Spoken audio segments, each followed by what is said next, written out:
আবু ইব্রাহিম ছিলেন একজন যুবক, যার হৃদয় ছিল আল্লাহর ভয় এবং রাসূল সাল্লাল্লাহু আলাইহি ওয়াসাল্লামের প্রতি গভীর ভালোবাসা। তিনি তার বৃদ্ধ বাবা মায়ের সাথে থাকতেন এবং তাদের সেবা করাকে ইবাদতের অংশ মনে করতেন। তিনি ফারিহা জান্নাতকে বিয়ে করেছিলেন তার দ্বীনদারি ও সরলতার কারণে। তাদের দাম্পত্য জীবনের প্রথম বছরগুলো ছিল যেন জান্নাতের প্রতিচ্ছবি। আবু ইব্রাহিম তার স্ত্রীকে ভালোবাসতেন, সম্মান করতেন এবং তার বাবা মায়ের সাথে ফারিহার সম্পর্ক ছিল মধুর। কিন্তু মানুষের মন পরিবর্তনশীল। শয়তান সবসময় সুযোগের সন্ধানে থাকে। সময়ের সাথে সাথে ফারিহা জান্নাতের মনে পার্থিব লোভের বীজ বপন হতে শুরু করলো। তার বান্ধবীদের বিলাসবহুল জীবন, দামি গহনা আর আধুনিক আসবাবপত্র ফারিহার চোখ ধাঁধিয়ে দিল। ভুলে গেল রাসূল সাল্লাল্লাহু আলাইহি ওয়াসাল্লামের সেই হাদিস, দুনিয়াতে আমার ও দুনিয়ার সম্পর্ক একজন আরোহীর মতো, যে একটি গাছের নিচে ছায়া গ্রহণ করে অতঃপর সেটিকে ছেড়ে চলে যায়। সহিহ তিরমিজি। ফারিহার আচরণে পরিবর্তন আসতে শুরু করলো। সে তার স্বামীর উপার্জন নিয়ে অসন্তুষ্ট হতে লাগলো এবং শ্বশুর শাশুড়ির প্রতি তার অবহেলা স্পষ্ট হয়ে উঠল। আবু ইব্রাহিম কাপড়ের ব্যবসা করতেন। তার সততা ও নিষ্ঠার কারণে ব্যবসা বেশ ভালো চলছিল।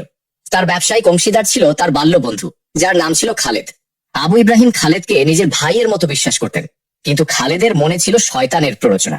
যখন আবু ইব্রাহিমের ব্যবসায়িক লেনদেন তুঙ্গে, ঠিক তখনই খালেদ একটি বড় অঙ্কের টাকা আত্মসাৎ করে দেশ ছেড়ে পালিয়ে গেল। এই ঘটনায় আবু ইব্রাহিমের ব্যবসা শুধু বন্ধই হলো না, তিনি বিশাল ঋণের জালে জড়িয়ে পড়লেন। তার সমস্ত সঞ্চয়, এমনকি তার মায়ের দেওয়া শেষ সম্বলটুকুও চলে গেল। এই কঠিন সময়ে ফারিহা জান্নাত তার স্বামীর পাশে দাঁড়ানোর পরিবর্তে আরো বেশি কঠোর হয়ে উঠল। সে প্রতিদিন আবু ইব্রাহিমকে অপমান করত। তোমার মতো ব্যর্থ মানুষের সাথে আমার জীবন কাটানো অসম্ভব। ফারিহার এই কথাগুলো আবু ইব্রাহিমের হৃদয়ে তীরের মতো বিঁধত। একদিন ফারিহা তার স্বামীর কাছে একটি দামি গহনা দাবি করলো।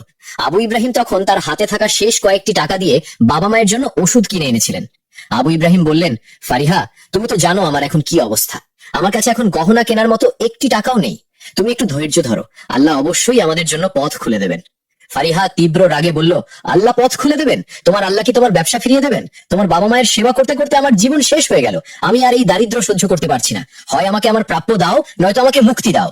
আবু ইব্রাহিম নীরবে চোখের জল ফেললেন। তিনি স্মরণ করলেন হযরত আইয়ুব আলাইহিস সালামের ধৈর্যকে, যিনি চরমতম বিপদেও আল্লাহর প্রতি কৃতজ্ঞতা প্রকাশ করা ছাড়েননি। ফারিহা জান্নাত তার স্বামীর সাথে কথা বলা বন্ধ করে দিল। সে সারাদিন মুখ গোমরা করে বসে থাকত, যা আবু ইব্রাহিমের জন্য ছিল এক নীরব নির্যাতন। তার উদ্দেশ্য ছিল স্বামীকে মানসিকভাবে ভেঙে দিয়ে কাবিনের টাকা আদায় করা।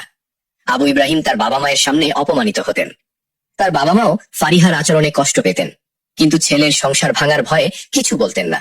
একদিন রাতে ফারিহা যখন তার স্বামীর দিকে পিঠ ফিরিয়ে শুয়েছিল, তখন ঘরটায় অদ্ভুত এক নীরবতা নেমে এসেছিল। বাইরে হালকা বাতাসে জানালার পর্দা দুলছিল। দূরে কোথাও কুকুরের ডাক শোনা যাচ্ছিল। কিন্তু সেই নীরবতার চেয়েও ভারী ছিল আবু ইব্রাহিমের বুকের ভেতরের চাপা কষ্ট। দিনের পর দিন জমে থাকা না বলা কথা, অবহেলা, অপমান আর একাকিত্ব তাকে ভেতর থেকে ক্ষয়ে দিচ্ছিল। ফারিহার নিঃশ্বাসের শব্দ তার কানে আসছিল, কিন্তু সেই নিঃশ্বাসে কোনো উষ্ণতা ছিল না, কোনো আপন ভাব ছিল না। সে যেন কেবল পাশেই শুয়ে থাকা একজন অপরিচিত মানুষ।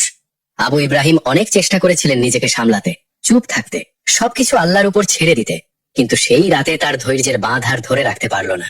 তিনি ছিলেন ক্লান্ত, শুধু শরীরের ক্লান্তি নয়, আত্মার ক্লান্তি, হতাশ। কারণ তিনি দেখছিলেন তার ভালোবাসা, তার ত্যাগ, তার নীরব সহনশীলতা সবই যেন মূল্যহীন হয়ে গেছে।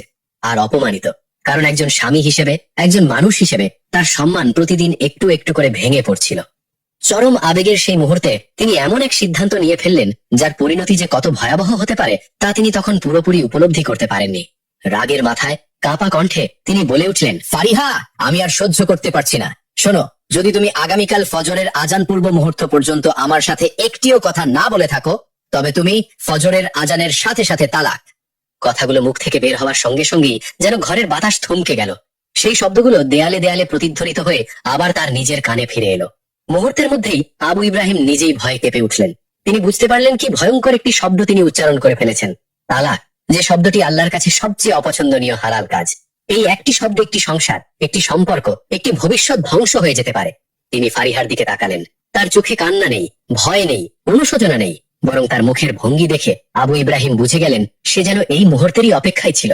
ফারিহার ঠোঁটের কোণে এক ধরনের অদ্ভুত প্রশান্তির ছায়া দেখা গেল, যা আবু ইব্রাহিমের বুকের ভেতর কাঁটার মতো বিঁধে গেল। ফারিহা মনে মনে কাবিনের টাকার হিসেব গছতে শুরু করলো। তার চিন্তা আর আবেগ যেন অনেক আগেই এই সংসার ছেড়ে বেরিয়ে গেছে। সে মনে মনে বলল, এই তো মুক্তি, এই টাকা দিয়ে আমি নতুন করে জীবন শুরু করব। তার মনে ভেসে উঠল নতুন পোশাক, নতুন স্বাধীনতা, নতুন এক জীবন, যেখানে এই সম্পর্কের কোনো দায় নেই। আবু ইব্রাহিম যখন তার নিজের শর্তের ভয়াবহতা পুরোপুরি বুঝতে পারলেন, তখন তার ভেতরটা শূন্য হয়ে গেল। তিনি অনুভব করলেন তিনি যেন ধীরে ধীরে নিরাশার অতল গহ্বরে ডুবে যাচ্ছেন। মাথার ভেতর হাজারো চিন্তা একসাথে আছড়ে পড়তে লাগলো। যদি সে ফজরের পূর্বে কথা না বলে, যদি এই রাতই তার সংসারের শেষ রাত হয়, যদি আল্লাহ তাকে এই ভুলের জন্য শাস্তি দেন। তিনি ভাবলেন তার স্ত্রী তো অবশ্যই চুপ থাকবে না, তার চোখে তো বিচ্ছেদের কোনো ভয় নেই, তার সংসার সত্যিই ভাঙতে চলেছে। এই উপলব্ধি তাকে ভেতর থেকে চূর্ণ করতে লাগলো। বুকের ভেতর ভারী পাথর চেপে বসার মতো অনুভূতি হলো, চোখে পানি চলে এলো। এই চরম অসহায় মুহূর্তে তিনি আর কারো দিকে তাকাতে পারলেন না। তিনি তখন আল্লাহর কাছে ফরিয়াদ করলেন, নিঃশব্দে, ভাঙা হৃদয় নিয়ে। সিজদার ভেতর না থেকেও যেন তার পুরো সত্তা আল্লাহর সামনে নত হয়ে গেল। তিনি স্মরণ করলেন সেই হাদিস যা তিনি বহুবার শুনেছেন, বহুবার পড়েছেন, কিন্তু আজ যেন সেটি নতুন করে প্রাণ পেল তার জীবনে। আল্লাহর কাছে এমন কোনো জিনিস নেই যা তার কাছে প্রার্থনার চেয়ে অধিক প্রিয়। এই হাদিস তার হৃদয়ে সামান্য হলেও আলো জ্বালিয়ে দিল। তিনি বুঝলেন সব দরজা বন্ধ হয়ে গেলেও আল্লাহর দরজা এখনো খোলা। তিনি সিদ্ধান্ত নিলেন তিনি নিরাশ হবেন না। তিনি এই ভয়াবহ পরিস্থিতির মাঝেও আল্লাহর উপর ভরসা রাখবেন। তিনি আল্লাহর কাছে সাহায্য চাইবেন, কারণ একমাত্র তিনিই পারেন একটি ভাঙতে বসা সংসারকে আবার রক্ষা করতে, একটি ভুল সিদ্ধান্তের পরিণতি থেকে তাকে বাঁচাতে।